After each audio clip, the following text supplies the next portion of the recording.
হন হতো নাই সুজে কি হারো নাই সুজে। আসসালামু আলাইকুম আম্মা, আমি আপনার ছেলের নতুন বউ। আর ফুয়ারবো তো গো, আর ফুয়ারবো তোর মুমাই দেখুন যা তুই আবার আর কইলে ফুয়ারবো। তুই না জানো আর ফুয়াতে বউ আছে বাচ্চা আছে, ইন বেকিন জানি ফুনিয়ারে কি তুই আর ফুয়ারে বিয়ে করছিস না? হ্যাঁ আমি জানি আপনার ছেলের বউ আছে বাচ্চা আছে, আমি সবকিছু জেনে শুনে আপনার ছেলেকে বিয়ে করছি। কারণ আপনার ছেলে আপনার বৌমাকে পছন্দ করে না। আপনার বউয়ের গায়ে দিয়ে নাকি মাছের আষ্টে গন্ধ লাগে, মশলার গন্ধ লাগে। আর আপনার বউ সারাদিন কাজকর্মে ব্যস্ত থাকে, বাচ্চাদেরকে নিয়ে ব্যস্ত থাকে।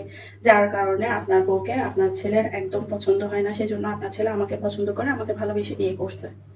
আর বউর গা দিয়ে মাছের আষ্টে গন্ধ বাইন হয়, মশলার গন্ধ বাইন হয়। আর বউ এতদিন পর্যন্ত সংসারের দায়িত্ব পালন করছি, যারে জেলে গরম করে এরকম ব্যাকিং করছি। ইবে যাতে সংসারের দায়িত্ব পালন করতেও যায় আরে ইবে সংসার ভাঙি গেই।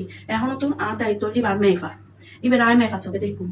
আর ইবে এখনো তো সংসারের কোনো কাজকর্ম করতো না, এখনো তুমি সংসারের কাজকর্ম করবো যা হাজার মানুষ সকলে। ইবাতে জেলে মনে হয় এরকম করবি, যদি মনে হয় চুরি করিব এবার চুরি করিব। আর ফুয়াতে বউ লাগিয়েছে, আনতে বউ আছে, নাতি নাইতে নকলও আছে, আনতে কোনো ধরনের ফুতুর বউর আর দরকার নাই।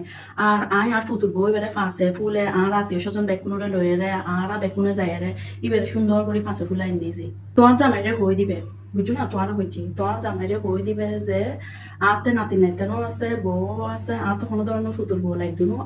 আর সম্পত্তির জিন আছে, আর জামাই সম্পত্তি জিন আছে, ইন বেকুন অংশীদার বুঝে আর নাতি নাইতেন অকল, আর নাতি নাইতেন অকলে সমস্ত সম্পত্তি পাইব। তোমার জামাইয়ে কোনো ধরনের কোনো সম্পত্তি কোনো কিছুই পাইতো। আর এবার আয় এখন তো ফুয়া হিসেবে শিকারই নকরি। আতে নাতি নাইতেন আছে, ইতারাই আর বেকিন, ইতারা আর রক্ত। আর যেহেতু আর সমস্ত সম্পত্তি বেকিন ইতারার নামে। আর আই তোমার জামাইরে নচিনি ইয়ান কই দিবে। আর তুই জিজ্ঞে তো নাই শুয়াজি, তুই কেউ তো যাবো, তোমার প্রতি তোমার উদ্দি আর কোনো অভিযোগ নাই। কারণ ফুয়া খারাপ যায় তাহলে তুই আর ঘরত আইসু যে, আর ফুয়া যদি খারাপ নয় তো তাহলে তুই আর ঘরত নয়সে। আর তুই মেফাগর হাসা আর একখান প্রশ্ন বলছি, তুই কি হারণে জানি শুনি ওগো বিবাহিত ফুয়ারে বিয়ে করলে ইয়ানোর প্রশ্ন ইয়ানোর জবাব দিয়ে তারপর তুই সুন্দর করে কেকে করে যাবো। আমরা যারা পরকিয়া করি আমাদের মূল উদ্দেশ্য হচ্ছে মানুষের সংসারটাকে ভেঙে দেওয়া। তাদের বউ আছে নাকি বাচ্চা আছে, পরিবার কেমন, এটা আমাদের কোনো মূল বিষয় না।